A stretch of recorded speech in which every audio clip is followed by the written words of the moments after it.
देश में चुनाव अपने शुमार के ऊपर है और हरियाणा में भी 12 मई को चुनाव होना है और हरियाणा में पूरी ताकत हर एक राजनीतिक दल ने झोंक दी है। इस समय हरियाणा के मुख्यमंत्री मनोहर लाल खट्टर हमारे साथ हैं।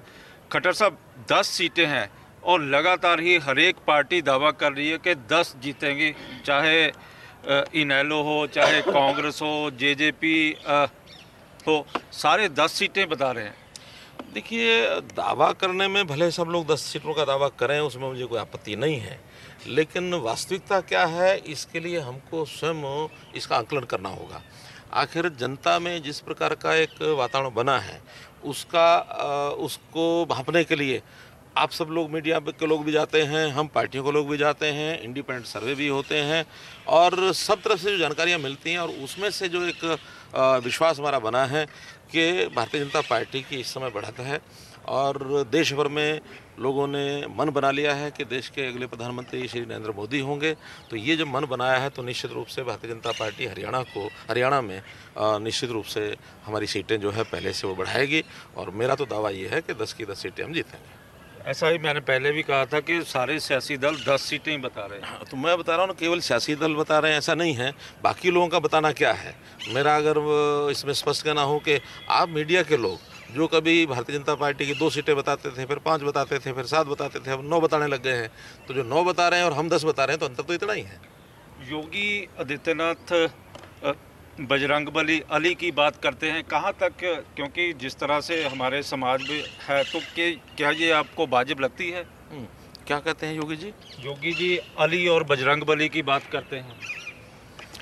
देखिए, फिर मेरा वही कहना है कि कांग्रेस यानी जो पार्टियां, दूसरी पार्टियां, विपक्षी पार्टियां, वो जिस प्रकार की बात बोलेंगी, भाषा बोलेंगी, उस प्रकार का जवाब देने के लिए कोई भी राजनीतिक व्यक्ति अपने क्षेत्र के उस प्रकार की बात बोलेगा। आखिर मायावती जो कुछ बोलती है उसके ऊपर तो हम प्रश्न नहीं करते हैं। आखिर मायावती बोलती है उस पर प्रश्न नहीं करते हैं, योगी जी बोलते हैं उसके ऊपर प्रश्न करते हैं। क्यों करते हैं? पर वो मुख्यमंत्री भी हैं। मायावती भी एक ऐसी लीडर है जिसको वहाँ के उनके दल के नेता के लोग जो है, दल के लोग जो हैं, उनको देश का नेता और अगला आने वाला प्रधानमंत्री घोषित करते हैं।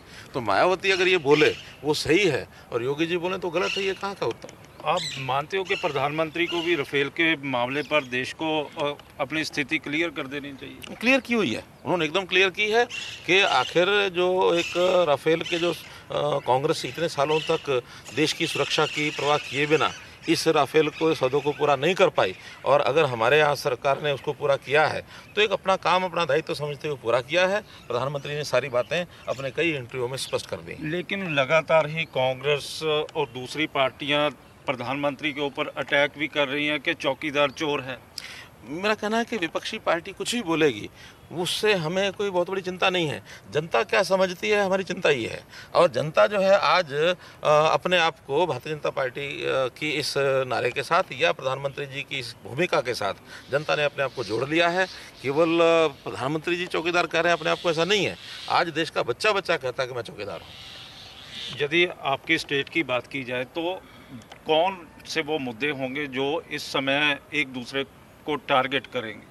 देखिए, मुद्दे किसी के पास कुछ हो कि ना हो, लेकिन हमने जिस प्रकार से पिछले 4.5 साल में इस प्रदेश के अंदर एक शासन की व्यवस्था दी है, उस शासन की व्यवस्था से जनता जो है वो संतुष्ट है।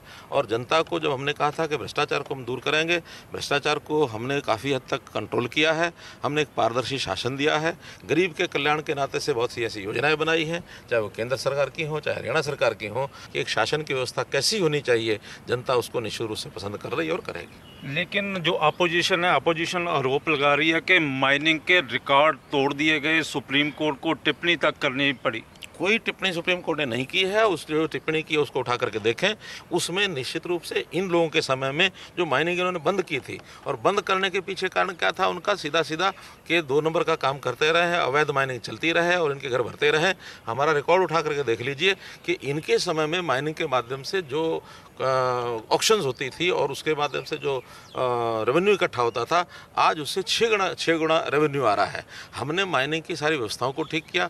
लगातार जो बंद पड़ी बड़ी माइनिंग थी उसको हमने दोबारा से चलाया, चलाने के बाद उसके छोटे छोटे टुकड़े किए।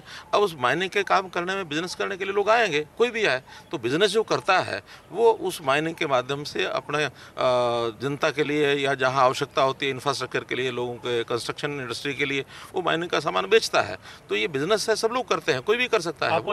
अपोजिशन कह रही है कि भ्रष्टाचार इतना हो गया कि सरकार ने अपना जो मेट्रो का रूट था, रूट तक को चेंज कर दिया। मेरे कहना सबूत लाएं, वो सारे सबूत लाएं और उन सारे सबूतों के आधार के ऊपर बहुत सी एजेंसियां हैं, किसी एजेंसी के पास जाएं और खुला ओपन रूप से उनको उसकी तहकीकात करनी चाहिए। किसी प्रकार का कोई भ्रष्टाचार हमने नहीं किया। अगर जनता की डिमांड के ऊपर कहीं कोई प्लानिंग के अंदर चेंज किया जाता है या बढ़ती हुई आबादी, बढ़ता हुआ जो इंफ्रास्ट्रक्चर है उसको ध्यान में रखते हुए सरकार के पास अधिकार होते हैं, किसी प्रकार की कोई नीति बदलनी हो बदल सकते हैं। तो आप मानते हैं कि प्रधानमंत्री नरेंद्र मोदी ही दोबारा से बनेंगे जहां एनडीए की सरकार बनेगी? निश्चित प्रधानमंत्री नरेंद्र मोदी बनेंगे। तो हरियाणा में भी 10 की 10 ही आ जाएंगे। यदि 10 ना आई तो 10 आएंगे, मैं कह रहा हूँ। यदि ना आई तो ना आने का क्या मतलब होता है? ये कोई हाइपोथेटिकल प्रश्न थोड़ी है। और फिर चुनाव जब परिणाम निकलेगा तब आप और हम फिर मिलेंगे। बिल्कुल ही ये थे मनोहर लाल खट्टर जो दावा कर रहे हैं कि इस हरियाणा के इस चुनाव में 10 की 10 सीटें आएंगी और यदि ना आई तो वो दोबारा से फिर मिलके इसका संज्ञान भी लेंगे और स्थिति साफ भी करेंगे। कैमरामैन इंद्रजीत के साथ विशाल इंग्लिश, न्यूज़ 24 चंडीगढ़।